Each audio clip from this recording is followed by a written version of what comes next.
not listen that much. You didn't have the means to listen. So you would just do something. Like, think about like marketing a new company. You launch it and you do advertising and so on, but then you don't get any feedback. So you don't know you screwed up in a way, or they don't like your product.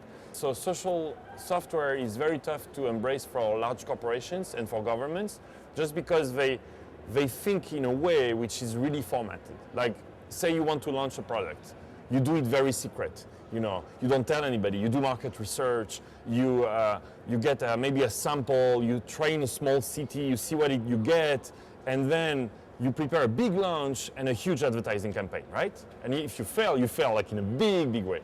That's the old way of doing it. The new way of doing it is getting feedback since the very beginning. But that means that sharing, you can get competition that will see this. And that's a totally different way of thinking. Also, the marketing doesn't come from advertising. It will come from the word of mouth.